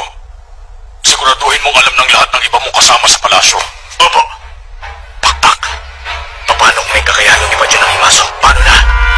Baka iniwan niya talaga yung sapatos niya para lituhin kami. Magiging madali lang para sa kanya lumipad sa mga itaas na palapag. Master Yubi. Oh? Hindi, wala po. Pero nakabantay sa buong palasyo si Lady Pito gamit ng N niya. Kung nakapuslit man ang tagalabas ng sa itaas, dapat nahulin siya. Pasensya na po. Hindi pa na ganun ka-importante. Oh? Parang walang saysa yun. Paano siya nakarating dito sa loob kung gumagamit ng pin si Lady Pito? Master Yubi. Ano ba kasi yun? May panahon po bang tumigil sa paggamit ng pin si Lady Pito? Halimbawa, noong mga panahong umulan ng malakas ng 1 linggo. Ano? Huwag mo sabihin hindi mo pa alam ang nangyari. Nagkaroon ng malaking problema nun. Hinugot pa alis sa mahal na hari ang sarili niyang braso. pang umalili sa kanya sa paggamit ng N. Gano'ng kalaki yung saklaw ng N ni Master Puff? Alam niyo po ba? Ewan ko, ano bang malay ko ron? Di ba magkasilaki lang ang N nila ni Pito? Hindi, ang hula ko, hanggang sa itaas ng hagdanang ito umabot ang N ni Puff. Nakita ng tagalabas ang oran niyang yon at hindi niya siya pumanik ng hagdan. Tama, ganun nga. Ang tanong, ano ang motibo niya? At paano kung malalaman ko nandito pa siya sa loob ng palasyo? Nagtatago lang sa paligid? Dapat ko bang sabihin kay UP? Hindi ko gagawin yun. Dapat nireport ko to kay Pito o kay Puff. Siguro mas okay na kay Puff. At kung posible, kailangan malaman ko na kung ano ba ang motibo ng kalaban bago ko ibalita sa kanila. Kung hindi, mangyayari, parang nireport ko lang na nakapasok yung tagalabas at natakot siya sa iyo ni Puff. Kaya siya tumakas. Walang kapuri-puri sa report ko kung ganon. Walang silbi lang na sabihin pa yun. Pwede rin naman na mag-imbento na lang ako ng kung anong motibo. Kaya lang, kapag nahuli yung tagalabas, mabubuking ako. Kung sasabihin ko naman sa mga maharlikang gwardyang hinala ko pero hindi namin mahuhuli ang salangin, para ko lang sinayang ang oras nila at baka lalong mapasama pang reputasyon ko sa kanila. Yung cellphone na naman ang bisip na yun. May maganda akong naisip. Dinakip na tagalabas na yun ang isa sa mga alagad ko. Ayon kay Leon, may kakayahan ng taong yun na makapag-teleport. May kutob ako magkasabot sila ng babae mo. Baka nga sabay pa sila nag-teleport paalis dito. Pero, bakit naman nila gagawin yon? Anong habol nila? Yun nga malaking misteryo, hindi ba? Pero, nahulaan ko na sa wakas kung anong tunay na pakay nila. Ano yon? Gusto nilang pasabugin ang buong palasyo. Kunwari lang. Kailangan nating i-report to kaagad. Wag muna. Ha? Huwag tayo magmadali. Mas maganda pagkatapos natin mahanap ang bomba, hindi ba? Wala na tayong oras para doon. Huminahon ka muna at isipin mo ang sitwasyon mula sa pananaw ng kalaban. Ha? Kung gusto kong pasabugin ng palasyo, gusto kong makasiguro na nasa loob ang hari. Pero kailan yon? Pagkatapos magtipon-tipon ng lahat sa palasyo, bago mismo magsimula ang seremonya. Sa harap ng 5 milyong katao, napaka-ingrande nun. Pambihirang pagmasdan. Gugustuhin ng hari na mag-isla na tanawin yun ang sarili niyang mga mata. Kaya siguradong tatayo siya sa harap nila sa mga panahong yon. Malamang ganun din ang iniisip ng mga kalaban natin, di ba? Totoo nga. Tumayo ako sa tabi ng dakilang leader sa lahat ng mga nakaraang pagdiriwang na ganito. At nagdadalayo ng isang natatanging kasiyahan na higit pa sa sexual na kaligayahan. Mahigit isang araw pa natitira bago ang pagdiriwang. Kung gagamitin ko mataras kong pangamoy para mahanap ang bomba. Mahanap ko ang bomba na maaga, huwag kang maglala. Mas maganda yung may ebidensya tayo. Bago tayo mag-report sa mga maharlikang gwardya. Kapag nailigtas natin ang buhay ng hari, isipin mo na kung gaano malaki magiging utang na loob nila, di ba? Oo nga. Tama ka. Sa oras na mahanap ko ang bomba, kukontakin kita kaagad. Sige, hihintayin ko lang. Sa wakas, nagawa ko na rin pakalpahin at tuwag na bintang yun. Nararamdaman ko na malapit na ako maging palihim na hari na kumukontrol sa lahat.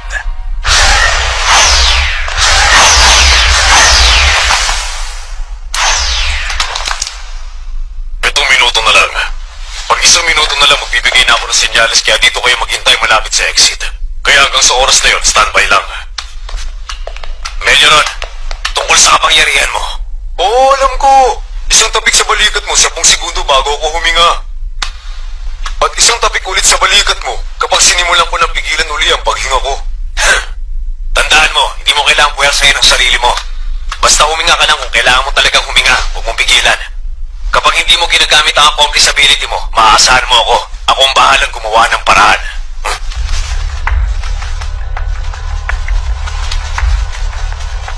Kung hindi mo na kaya, bakit hindi ka magsindi ng isang stick? Kapag minalit mo, napakatalas sila pang amoy. Tsak na buhay mo magiging kapalit. Kapag nakaamoy sila ng sigarilyo, sisilong sa kanila matuto ng pinanggagalingan. Hindi na ako magtataka kung mapatumba nila tayo sa unang subok kung mangangahas ako. Maglalagay naman si Master na makapal na smoke screen pag sugod natin. Kaya wala kang dapat ipag-alala. Maaaring tama ka na masyado ako nag-aalala. Pero hanggat kaya, ayoko makipagsapalaran.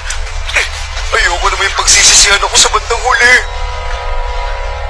Gumalaw ang mga maharlikang gwardya. Una, 3 sila nagpulong si babaw ng gate sa harap. Hindi ko alam kung ano pinag-usapan nila. Pagkatapos na natili dun si Pito at bumalik sa loob si UP. Tapos bumalik naman sa area si Puff para magkarat ng mga kaliskis niya. Bukod dun wala pa namang espesyal na nangyari. Kapag gumalaw uli sila, ipapaalam ko agad. Sige. Kahit hanggang sa pinakahuling minuto, importanteng alam natin ang lahat ng nangyayari. natin madatnan sa palasyo ang mga maharlikang gwardya. Malabo. Pero may chance pa rin mangyari. Basta, saan man sila mamaya, garantisadong nasa tabi sila ng hari. Masyado kang kampante. Dapat handa ka rin sa ibang pwedeng mangyari kung di mabagal ang reaksyon mo kapag nangyari hindi mo inaasahan. Nasasabi mo lang yan dahil hindi mo naiintindihan ang katapatan nila sa hari. Imposibleng umalis sila sa tabi ng hari. Pagdating sa bagay na yun, wala nang ibang pwedeng mangyari. Makikita mo, kahit itaga mo pa sa bato. Okay lang naisipin mo yan, pero ang sinasabi ko lang, dapat handa ka rin sa ibang hindi inaasahang posibilidad. Magbigay ka kasi ng malinaw na halimbawa. Marami, sobrang Hindi ko dami. makapaniwala na buha pa nila makipagtibali sa mga pinakauling minuto. Magbibigay ako ng halimbawa. Isang babae. Isa sa layunin ng hari ang magparami, hindi ba? Noong una hindi pa malinaw sa akin kung ano ang ginagawa ng hari sa palasyo. Ang magparami. Naisip kong posibleng yun nga. May punto kayo doon. At kung ganun nga, isa na yun sa mga sinasabi mong pagkakataon na hindi matatagpuan sa tabi ng hari ang kanyang mga maharlikang gwardya. Baka nga yun pala ang tunay na dahilan at nagpapasok ng mga babae dun si Bisef para sa hari. Kung ganun, sipahan mo ng hari! Hindi mo babago ang plano natin. Kahit na ano pang madatna nating sitwasyon ni Pan sa loob ng palasyo. Tumatango to, pero duda akong gets niya. Mabuti na lang naisip namin yun bago kami sumugod doon. Kung may sumulugong sa amin gano'n ang hindi kami handa, sigurado maninigas na kami sa pagkabigla. Oh, nakita mo na? Pagdating sa ganitong bagay, sobrang pag-isip, walang ganun. Kulang pa nga yung mga naisip nating senaryo, mas mabuti yung sigurado. Oo, meron pa rin bumabagabag sa akin eh. Gon, naintindihan mo na ba? Kailangan hayaan mo si Pag na alagaan ang sarili niya. Kahit na anong mangyari mamaya, dapat mag-focus ka sa laban niyo ni Pito. Oo! Hindi talaga ako matahimik. Kung may babae man o wala, sa tingin ko, basta kailangan namin mapaghandaan na may iba pang tao doon. May pakiramdam akong may nakakaligtaan akong bagay at yun ang nagbibigay sa akin ng masamang kutob. Ano nga kaya ang dahilan at biglang susugatan ng hari ang sarili niya? Oy, teka lang muna. Hindi ba teorya niya lang naman talaga na nangyari ang bagay na yon? Oo, pero sumang-ayon din kayo na wala nang ibang mas angkop na paliwanag para doon, di ba? Hindi ba parang kinukontra mo na naman ang sinasabi mo dyan? Kasasabi mo lang na napakaraming ibang pwedeng mangyari na dapat nating paghandaan. At kung ibabase natin sa pangangatwirang yon, maaaring may iba pang dahilan na hindi natin naisip kaya tinigil ni Pito ang paggamit ng N nung araw na yon. Oo, naintindihan ko pero may hindi tayo nakikita eh. 3 minuto na lang ang natitira sa atin dito. Ganun ba ka-importante yan para pag-usapan pa natin sa napaka-critical na oras na to? Oo, Sige, pag-isipan natin. Ano nga ba ang mga pagkakataon na may isipan mong sadyang saktan ang sarili mo?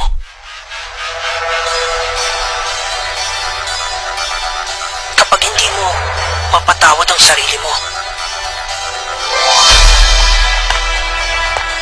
Kapag hindi mo mapatawad ang sarili mo? May katuturan ng sinabi mong yan. Pero ang ipinapahiwatig sa atin ng impormasyong yan tungkol sa hari. Sa halip na isa siyang malupit na maniniil, isa siyang leader na may paninindigan. Oo nga, Alang-alang sa bagay na pinaniniwalaan niya, handa siya magtiis ng paghihirap at masaktan. Batay sa karanasan ko, ang mga tulad niya, hindi magpapadala sa anumang labag sa mga pinaninindigan niya. At kung ganun ang hari nila, siguradong ganun din ang mga maharlikang gwardya. Kung ganun, wala tayong ibang magagawa kundi ang makipaglaban. Nasabi na ni Mori lahat ng nasa isip ko. Pero parang may mali pa rin. Ang pag-injure ng hari sa sarili niya at ang posibilidad na may iba pang kasangkot. Pakiramdam ko hindi pa rin namin nahula ng totoong nangyari. Kulang pa rin. Malakas ang kutob kung ano man ang mga kasagutang hindi pa namin nakikita. May potensyal itong guluhin ang buong plano namin. Oras na! 1 minuto na lang ang natitira. Silapit na kayo. Inis, naubusan